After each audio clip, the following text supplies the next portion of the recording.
Eh bien bonjour, bienvenue sur la chaîne Tamiya Kiterse. Alors voilà, aujourd'hui j'avais envie de vous présenter quelques options Tamiya pour différents châssis. Je vais vous montrer un peu une globalité de différentes options que j'ai actuellement. Alors voilà, je vous les montre déjà étalées ici. Donc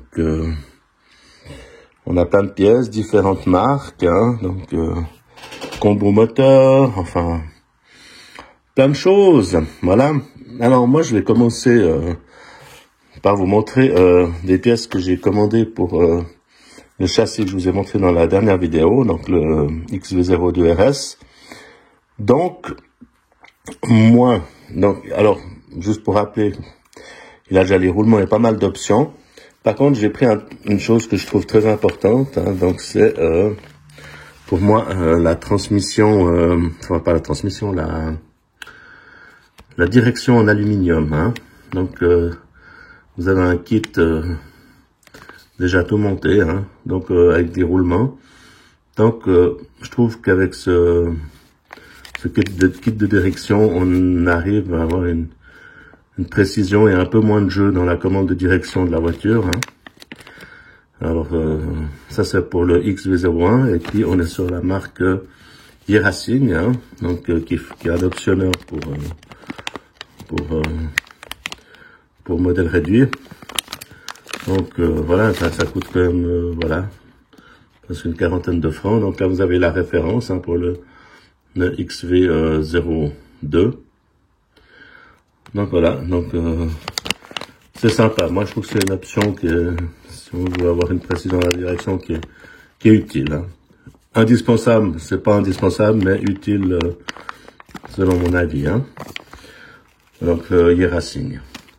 Ensuite aussi pour mon XV02, j'ai pris des triangles donc en alu 70-75 ou 70-75, donc ça c'est les avants. Donc là on est sur des pièces de qualité. C'est vrai que voilà, Yeracing a un optionneur qui est un petit peu moins cher que les pièces d'origine Tamiya, mais c'est vrai que peut-être des fois un petit peu plus décrié que les pièces Tamiya, mais moi j'ai jamais vraiment de problème avec ces pièces-là, ça dépend.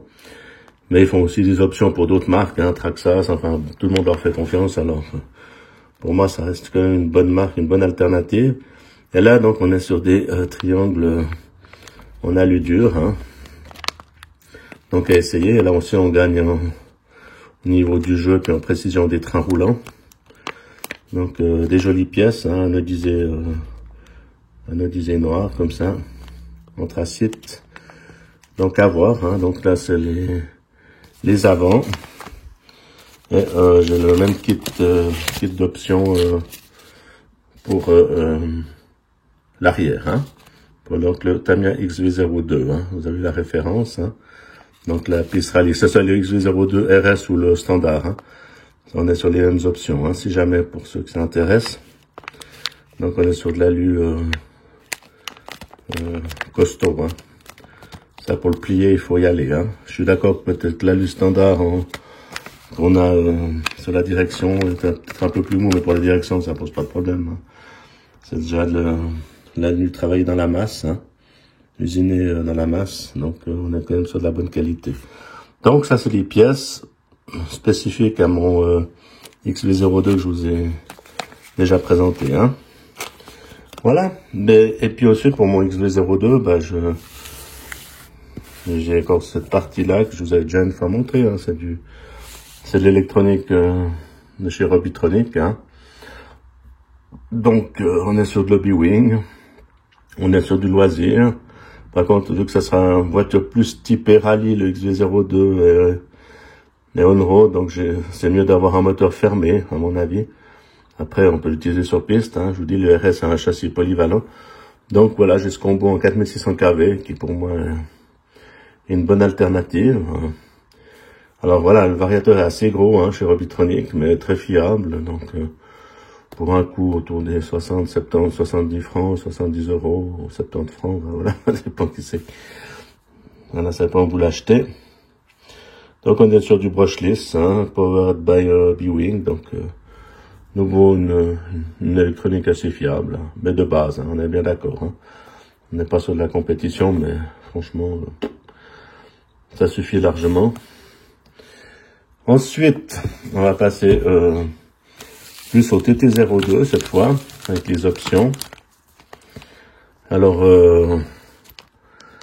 là, en fait, ce que je trouve sympa, c'est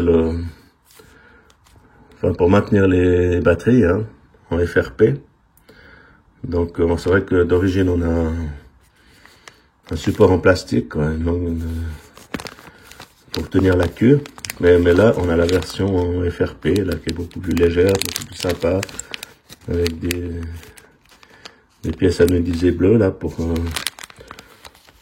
maintenir la plaque en place. Et puis on voit derrière, hein, là, ça c'est la plaque en plastique, hein, qui est d'origine. Et puis on peut mettre celle-là, avec aussi une partie pour le transpondeur.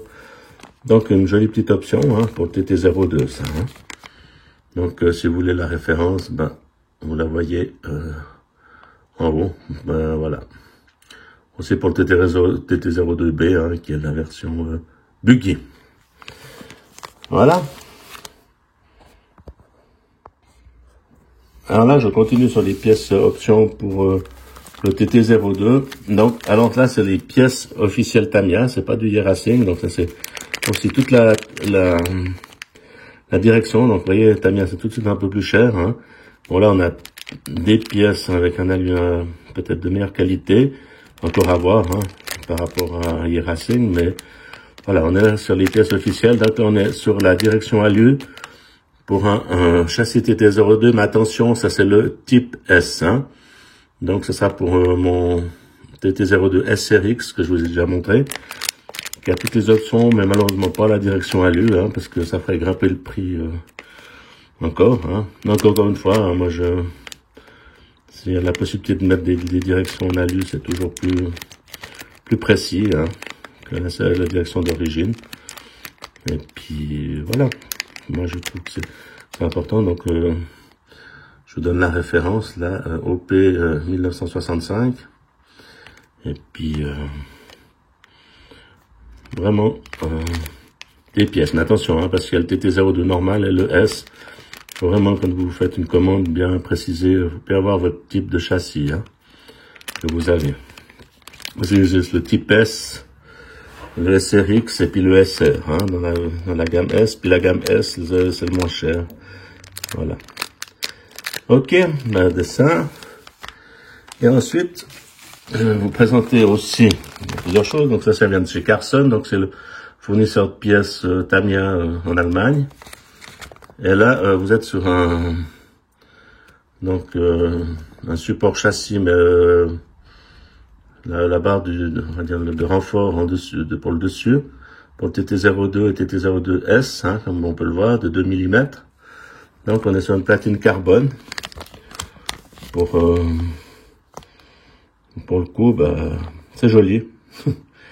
Ça rigidifie un peu le châssis aussi, hein. Donc du vrai carbone, sympa.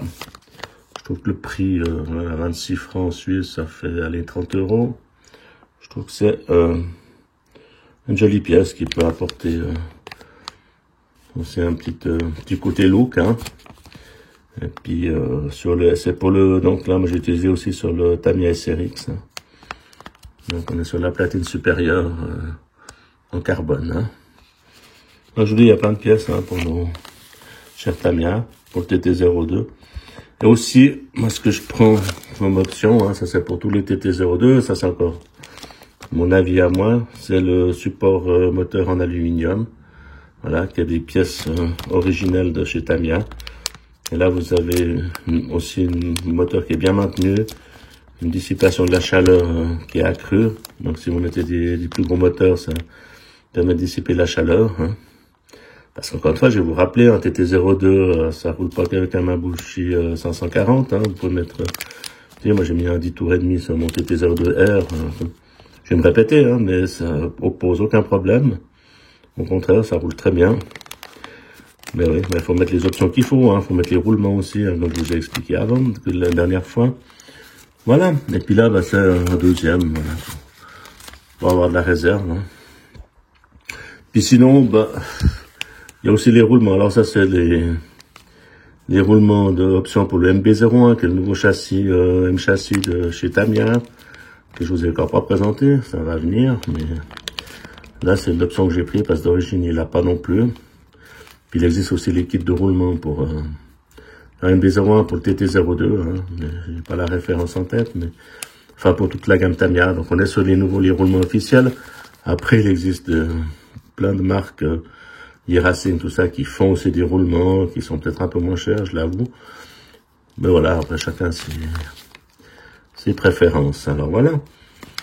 Ben écoutez, c'était une petite vidéo d'options Tamiya, n'est-ce pas? Que j'aime bien voir. Moi, j'aime bien aussi mettre les cardans centraux en aluminium. Est-ce que j'en ai? Je reviens. Alors voilà, je reviens vers vous, j'ai été retrouvé chercher d'autres options encore. Donc, toujours pour le TT02, hein, donc le petit arbre de transmission cardan central, hein, en alu. Donc ça, c'est une option que je dirais utile du moment où vous passez votre mécanique en brushless, hein. Après, en moteur pas trop puissant, le cardan plastique va très bien. Alors c'est vrai que du coup, ben, il faut prendre les noix de cardan avant-arrière en alu, hein. Comme ça vous fait un combo précis. Et puis voilà, moi ça c'est une option aussi que je trouve bien. Et puis c'est pas les plus chers, hein. Voilà. Alors voilà, ça c'est pour le TT02, hein, parce que le XVR02 a déjà le cardan central alu, hein. D'accord. Là, je parle d'un TT02 de base, hein. Donc là, le SRX a aussi ça d'origine, hein. Et ensuite, pour les TT02 qui n'ont pas d'amortisseur hydraulique, hein, alors il existe le kit d'amortisseur hydraulique, hein, de chez Tamiya. Donc voilà, parce que sur les TT02 de base, hein, vous avez des amortisseurs à friction. Et là, on se retrouve avec des amortisseurs hydrauliques, 25 francs, 30 euros, ouais, dans les 20-30 francs ou euros, vous les avez, hein. Et ils sont déjà très utiles, ils vont déjà très bien, hein, pas besoin de... Bien sûr, l'idéal, c'est les TRF, mais voilà, ils sont beaucoup plus chers, donc pour moi, ça c'est une option qui est très très bien. Et voilà, bah finalement, ben, j'ai trouvé un set de roulement aussi pour TT02. Donc, il faut bien regarder votre châssis, hein, si vous avez un châssis SRX ou SR ou type R et autres. Des fois, ils sont déjà équipés de roulement. Il faut bien regarder sur le descriptif du kit. Alors voilà, il n'y a pas besoin d'acheter ça, hein. C'est vrai que maintenant, il y a de temps en temps des kits Tamiya avec les roulements. Mais ça, c'est vraiment pour le châssis de base, hein. Souvent, les châssis qui sont fournis avec les carrosseries, tout ça, n'ont pas forcément les roulements, n'ont jamais les roulements. Alors voilà, ben écoutez, encore une référence, hein. Alors, hop. Voilà, ben j'espère que cette petite vidéo de pièces options vous a plu. Voilà, après, c'est une liste exhaustive, hein. Il y en a encore d'autres, voilà, on n'est pas... Il y en a d'autres aussi d'options, mais voilà, là c'est ce que je trouvais sympa et ce que moi j'ai envie d'installer sur mes véhicules, hein. Après, bah, chacun a ses plaisirs, hein, ce qu'il a envie de mettre dessus. Mais je vous dis, ça c'est les roulements, c'est la priorité si vous en avez pas, hein. C'est la première chose à faire, même si vous roulez en moteur charbon standard, mettez-les parce que ça vous évitera de redémonter toute la voiture pour les mettre plus tard. Donc ça c'est à mon avis l'option principale. Peut-être en deuxième lieu là, peut-être aussi les amortisseurs hydrauliques, hein. Bien, les deux choses là, à mon avis c'est très important. Enfin c'est très important. C'est mieux, voilà. Ça vous donne une voiture plus souple et plus agréable à conduire. Voilà. En tout cas, voilà, cette fois je vais vous laisser. Je vous souhaite une bonne journée. Merci pour votre soutien. Et puis, laissez-moi des commentaires, ça fait toujours plaisir. Allez, Bonne journée à tout le monde. Merci beaucoup. Au revoir.